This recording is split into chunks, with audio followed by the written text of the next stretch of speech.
지난 시간에 우리 4절 한 절 가지고 했어요. 그렇죠?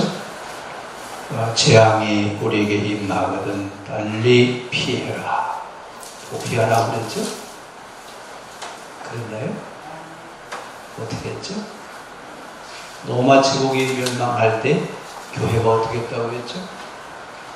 그 문제를 수습하는 건 누가 했어요?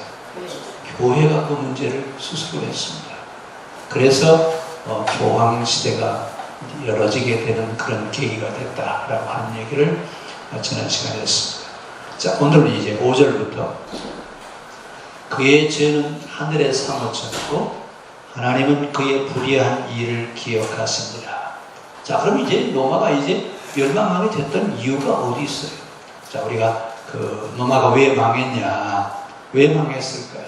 한마디로 얘기하면 외부의 적이 쳐들어서 망했어요. 내부의 사치와 부패로 망했다고 했어요. 내부의 부패와 사치가 멸망을 가져왔다. 그게 되게 여러분 적은 어디에 있어요? 밖에 있어요? 안에 있어요? 그래서 예수님 말해 원수는 어디에 있다고요? 원수는 집 안에 있다고. 멸망의 원인이 다른 데에 있는 것이 아니라 내부에 있었습니다. 그래서 로마 제국의 그 사치가 뭐라고 얘기하냐면 세상에 돈이 10개라면 9은 로마에 있고 하나만 가지고 제국의 나라들이 하나를 가지고 살았다 그 얘기예요. 그러니까 로마가 누렸던 부귀와 영화라고 하는 것은 말로 할 수도 없습니다. 자, 그러니까 뭐라고 했다고요? 7절 한번 보세요. 자, 7절 중간쯤에 나는 여왕으로 앉은 자요 과부가 아니라 결단코 애통함을 당하지 망한다고요? 안 망한다고요? 무슨 일이 있어도 로마 제국은 망하지 않는다. 자, 로마 제국은 여러분 이렇게 생각하고 있었다 그 말입니다. 그런데 로마 제국이 망하지 않는다. 그래서 어떻게 했냐면 다른 나라들은 성을 한 겹으로 쌓는데 로마 안에 있는 성은 2겹으로 쌓았어요.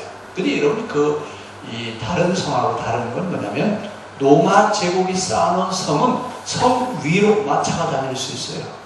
그래 전쟁이 일어나도 어떻게 하냐면 공격을 방어만 하는 게 아니라 뭐도 할 수 있어요? 공격도 할 수 있는 그런 아주 완벽한 성벽을 쌓아놨습니다. 그리고 성 안에다가 100년 먹을 양식을 저장해놨어요. 그러니까 누가 쳐들어도 망해요? 안 망해요? 어떤 강대한 군대가 온다 할지라도 로마는 망하지 않는다라 여러분은 그렇게 생각했는데 그런 로마가 망했습니다. 그럼 왜 망했느냐? 망한 이유가 어딨냐? 그 망한 이유를 성경은 뭐라고 얘기하냐면 하나님은 법대로 하시는 하나님이시다.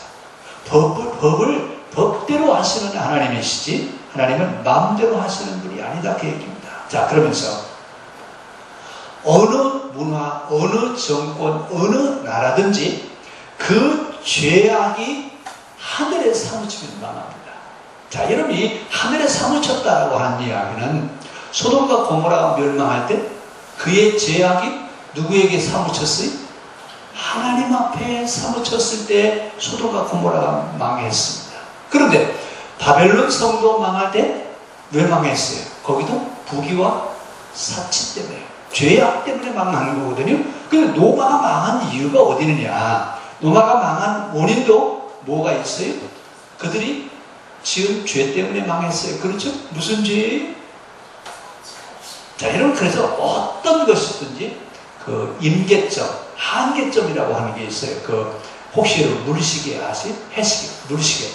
물시계는 물이 떨어지다가 가득 차면 어떻게 돼요? 쏟아지고 또 다시 어떻게 돼요? 다시 또 채워. 그 물이 가득 채워져서 쏟아지는 그 시점을 임계점 또는 한계점이라고 그렇게 얘기해요. 세상에 어떤 것이든지 다 한계점이 있어요, 없어요? 우리 흔히 그래 화나면 뭐라고 해요? 나 지금 어디에 와 있어? 나 지금 한계점에 와 있으니까 나 더 건들지 말라고. 지금 화내기 일보 직전이라고. 여러분 그러잖아요. 그런 것처럼 세상의 모든 것은 다 한계점을 가지고 있습니다. 그러니까 어느 한 죄의 타락이 일정 수준이 다다르면 하늘에 닿았다라고 얘기합니다. 그 하늘에 닿았을 때가 언제냐면 타국이 오는 때입니다. 근데 로마 제국이 지금 어떻게 됐다는 얘기예요? 한계점에 이르렀다 그 얘기예요. 그 여러분 우리가 비 올 때도 비가 그냥 어떻게 와요? 땅에 있는 수증기가 올라가죠? 올라가서 어느 한계점에 부딪히면 뭐가 돼요? 물방울이 돼서 어디에 다시 내려오는 것처럼 로마 제국에도 뭐가 있다고요? 한계점에 도달했다 그 말입니다. 그래서 이 세상의 모든 것들은 한계점에 있는 것처럼 하나님이 만드신 법칙이 있는데 이 법칙에서 벗어날 수 있는 것이 있어요? 없습니다. 세상의 어떤 것도 원리와 이치에서 벗어날 수 없죠. 자, 그래서 성경의 하나님은 어떤 하나님이냐? 마음대로 하시는 분이 아니라 성경의 하나님은 법대로. 그러니까 법을 집행하시는, 법을 만드시고 그 법을 집행하시는 하나님. 이 얘기를 어디서 우리 많이 했었죠? 언제 얘기했죠? 기억 안 나세요? 창세기 강의할 때. 그때 법대로 하시는 하나님에 대한 얘기 했어요, 안 했어요? 창세기 끝난 지가 얼마 안 됐는데 벌써 다 잊어버리셨네. 그 여러분 하나님은 마음대로 하시는 분이 아니라 법대로 하시는 분이에요. 그래서 우리는 이 신관을 설정할 때 마음대로 하시는 하나님이냐 법대로 하시는 하나님이냐 차이가 신관을 좌우하는데, 마음대로 하는 하나님을 자연종교, 법대로 하는 하나님을 계시종교 이렇게 합니다. 근데 이 우상종교, 자연종교는 신을 어떻게 해야 돼요? 잘 섬겨야 돼요. 그래서 자연종교 치고 신전이 조그마한 신전이 있어요. 그리고 신상을 만들 때 어떻게 만들어요? 여러분 그 절간에 가면 놀라는 게 하나 있어요. 뭘 크게 만들어 놨어요? 그런 신상을 만들어 놨는데 그냥 만든 게 아니라 뭘로 다 입혀놨어요? 금가루로 그냥 다 입혀놔가지고 번쩍번쩍 했어요. 근데 여러분 그렇게 만들려면 어떻게 얼마나 많은 금이 필요하대요? 그 금이 다 어디서 온대요? 그래서 우리나라가 그 고려시대는 국교가 불교였어요. 그렇죠? 그런데 조선시대로 넘어오면서 불교예요? 유교예요? 유교로 이제 바뀌어지는데, 왜 유교로 바뀌어졌냐면 그 당시 척불 사상을 만드는 정도전 씨가 아주 그냥 앞장서서 척불 사상을 만드는데, 왜 만들었냐 그랬더니 불교는 현세적이지 않다. 그리고 불교의 불상을 만드는데 얼마나 많은 금을 착취해 가는지 도대체 사람들이 살 수 없다. 그래서 여러분 되게 절간에 보면 부처들이 다 뭘로 만들어졌어요? 금으로 만들어졌어요. 이게 여러분 어디서 나오는 거예요? 다 이게 지금 백성들의 주머니에서 나오는 거잖아요. 근데 왜 이렇게 했느냐 하면, 이런 자연 종교는 신전을 웅장하게 짓고 신상을 크고 비싼 곳으로 만들어야 신이 기뻐하고 축복한대요. 그래서 여러분 자연 종교냐 계시 종교냐라고 하는 이야기는 신전과 신상을 보면 알아요. 근데 성경은 뭐라고 했어요? 너희는 성전을 짓지 말고 신상도 어떠라고요? 신상도 만들지 말라. 근데 여러분 이 신상도 만들지 말라 그러니까 이 강단에다가 십자가를 걸어야 되냐 안 걸어야 되냐 뭐 이것 가지고 싸우기 시작해가지고 동방교회하고 서방교회가 갈라지게 됐던 원인이 아이콘 문제 때문에 그래요. 근데 여러분 그게 무슨 상관이 있어요? 별 의미가 없는 건데, 중요한 건 뭐냐면 하나님을 섬긴다고 섬기는 사람들을 힘들게 하지 말라 그 말입니다. 그 사람들을 착취하거나 뺏어오지 말라는 얘기인데, 그래서 여러분 자연 종교를 섬기는 사람들 보면 세 가지가 특성이 있어요. 하나는 신전이 웅장하고, 그 다음에 신상을 만들어 놓고 아주 비싼 것을 만들고, 그 다음에 제사의식을 할 때 아주 장엄한 제사의식을 행합니다. 이래야 신이 기뻐하고 신이 축복한다. 이래서 자연 종교는 이런 눈에 보이는 것들을 아주 중요하게 생각합니다. 근데 이렇게 자연종교의 신상과 자연종교의 종교의식을 성경은 뭐라고 얘기하면 사탄의 종교, 사탄의 종교. 그래서 성경은 하나님은 신전도 신상도 제물도 요구하지 않으세요. 그러면서 뭐라고 말씀하세요? 하나님은 세상의 모든 사람들이 다 행복하게 살기를 원한다. 모든 사람들이 골고루 살기를 원한다. 그러면서 우리 지난번에 계시록 강의할 때 하나님이 원하시는 세상은 어떤 세상이라고 그랬죠? 전쟁과 기근과 질병이 없고 야수가 없고 죄악이 통치하는 자가 없는 이런 나라를 만들어가는 것이 하나님 나라라고 그랬어요. 성경이 말하려고 하는 근본 사상이 뭐냐? 모든 사람들이 골고루 잘 살게 하는 겁니다. 그래서 호세아는 뭐라고 했어요? 나는 인자는 인애를 원하고 제사를 원치 않는다. 인애를 원고 제사를 원하지 않는다라고 하는 얘기는 바로 무슨 얘기예요? 모든 사람들이 다 행복하게 살기를 원한다 그 얘기예요. 그럼요, 하나님 만드신 자연은요, 자연도 그렇게 되기를 원하세요. 자, 이러면서 이제 삶의 원리를 소개하고 있는데, 이 세상에 여러분 그 숲에 가보면 한 나무만 살아있어요. 온갖 잡다한 나무들이 같이 얽혀서 같이 상생을 하고 있어요. 그런데 나무들은요, 동화작용을 해서 영양분을 빨아들이고 나머지 찌꺼기는 어떻게 될까요? 특히 이런 우리가 화분을 기를 때 해마다 분갈이 하지 않으면 그 나무는 어떻게 돼요? 나중에 죽어요. 왜 죽어요? 영양분은 먹고 찌꺼기를 어떻게 하고요? 찌꺼기는 배설을 하거든요. 그 배설해 놓은 것은 치워야 돼, 안 치워야 돼?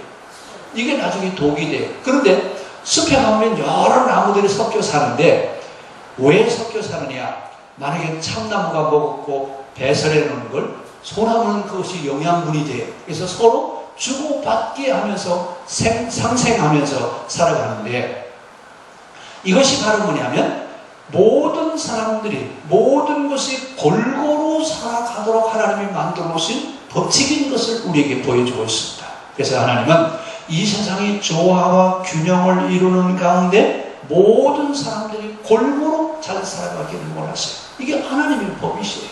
그러니까 우리는 지금 성경을 보면서 모든 사람들이 골고루 잘 살아야 된다라고 하는 이야기를 우리나라가 언제 이 얘기를 하냐면, 여러분 그 조선 후기의 신학자들 있죠. 신학자. 이분들은 이 성경을 받아들이고 성경을 읽고 그리고 성경을 번역한 이런 사람들인데 지금보다도 더 정확하게 성경을 번역했어요. 근데 그분들이 뭐라고 얘기하냐면, 이 신학자들이 추구하는 게 뭐냐면 모든 사람들이 골고루 잘 사는 세상. 어디서 나오는 얘기? 성경에 있는 이야기를 정확하게 번역을 해놨어요. 특히 여러분 그 유형원 씨가 쓴 그 반개수록이라고 하는 책이 있어요. 혹시 읽어보셨어요? 거기에 보면요, 놀라운 얘기가 있어요. 무슨 얘기가 나오냐면 신분철폐, 토지제도 개혁, 제일 큰 건 두 번째예요. 뭘 없애자고요? 성경은 신분지 이거 있어요, 없어요? 없어요. 그 다음에 빈부 격차 해소하는 게 성경이에요. 그런데 여러분, 진짜 기독교 제국을 이루었던 서양은 어때요? 신분제도가 있었어요, 없었어요? 신분제도 없었죠? 신분제도 있었어요. 지금도 여러분 그 사람들 가면 국회가 상원과 하원으로 나눠져 있어요. 상원은 누구예요? 귀족들이 모여지는 귀족의 회의가 상원이거든요. 그런데 진짜 기독교 국가가 나간다면 신분제도가 없어졌어야 돼요. 그런데 우리는 성경을 들고 있으면서 성경이 말하는 그 사상대로 가고 있지 않고 있습니다. 자, 하여튼 성경은 세상의 모든 사람들이 다 어떻게 한다고요? 골고루 잘 살아가기를 원하십니다. 자, 그 다음에 이제 6절로 갑니다. 자, 그가 준 그대로 그에게 주고 그의 행위대로 갑절로 갚아주리라. 자, 이 얘기는 무슨 얘기냐면 그 당시 로마 제국에 있는 사람들은 뭐라고 얘기하냐면 나라가 망해야 망해. 망한다고요? 절대로 로마는 망하지 않는다. 그래서 여러분 그 로마 제국의 병사들이 주로 하는 얘기가 있어요. 로마여 가라고요? 혹시 여러분 영화에서 못 보셨어요? 로마여 영원하라 이러면서 이제 그 격려하고 그러잖아요. 근데 왜냐면 그 당시 로마 제국 안에 있던 사람들은 로마 제국이 멸망할 것이라고는 생각을 못했어요. 그래서 이 사람들은 끝도 모르는 부귀와 영화와 사치에 빠져버렸습니다. 그래서 매일 경쟁적으로 호화로운 잔치를 베푸는 것이 그들의 삶이었습니다. 그리고 그들은 잔치 끝나고 할 일이 있어요, 없어요?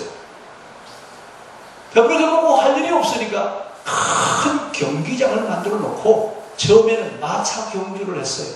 그런데 마차 경주를 하다가 점점 재미가 없어지니까 어떤 경주를 하냐면 사람들을 잡아다가 싸움에서 칼싸움에서 뭐 한 사람이 죽는 이런 경기를 한다든지 아니면 마차 경주를 하는데 그 마차에다가 그 마차 바퀴에다가 칼을 달아요. 칼을 달아가지고 죄수들을 그냥 갖다가 말하기도 그러네. 이런 걸 보고 막 박수를 치면서 막 환호하는 이런 일을 하고 또 살인자라든지 아니면 이런 사람들을 데려다가 화형을 시킬 때 사람들이 고통스럽게 죽어요. 박수를 치고 죽어요. 고통스럽게 사람이 죽어가는 이런 모습들을 보면서 환호성을 치는 이러면서 태폐 문화가 활성화되면서 이들은 음란 문화를 만들어내기 시작합니다. 이러면서 뭐라고 얘기하냐면 이런 로마는 영원히 멸망하지 않을 것이다. 이렇게 하고 있을 때 뭐라고 얘기하시냐면 도적이 어떻게 온다고요? 어떻게 와요? 도적이 어느 때 올지 모르고 그냥 갑자기 쳐들어오는 것처럼 로마가 비참한 파멸이 도적같이 찾아올 것이다. 그러면서 뭐라고 했어요? 절대로 망하지 않는다고 큰 소리 쳤는데 고대 바벨론 성보다도 2겹이나 되는 성곽을 만들어 놓고 양식을 100년치나 저장해 놨어요. 그러니까 뭐 절대로 망하지 않는다 이러면서 매일 잔치하다시피 하면서 살아가는데 결국은 뭐가 왔어요? 파국이 왔어요. 왜 그러면 이런 파국이 로마 제국 안에 이런 망하는 파국이 들어가느냐? 제일 중요한 것은 교만입니다. 하나님은 교만한 것은 하나님 용서하지 않으세요. 노마가 뭐라고 했어요? 노마는 영원하다. 황제를 누구라고 불러요?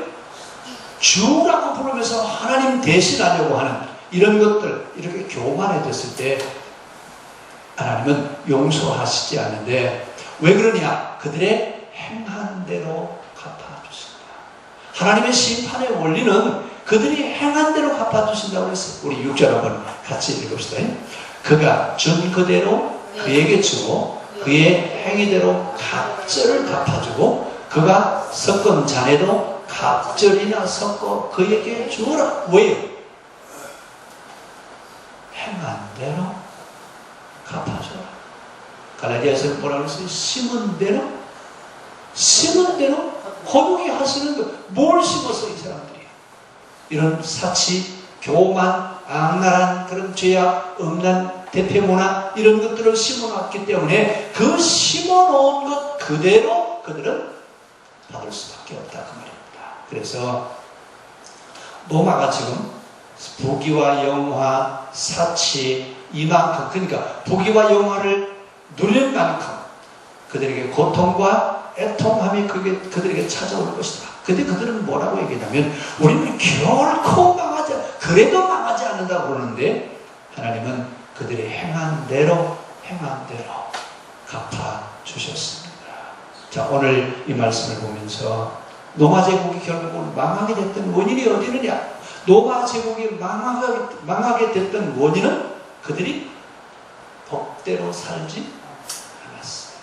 자기들만 배부르게 살았고 자기들만 살았지 누구에게도 사랑을 베풀거나 권유하지 않았습니다. 이렇게 교만해져서 자기들만의 삶을 살아가는 사람들, 또 자기들은 특별한 사람들이기 때문에 이렇게 부귀와 영화를 누려도 된다고 하는 교만에 빠져 있는 사람들, 결코 하나님은 용서하시지 않습니다. 그래서 하루 동안의 그 재앙들이 그들에게 임망했던 것처럼 오늘날 갑자기 로마 제국이 멸망하게 되는데 그 멸망 원인을 지금 성경은 이렇게 소개하고 있습니다. 그들이 행한 대로 하나님이 갚아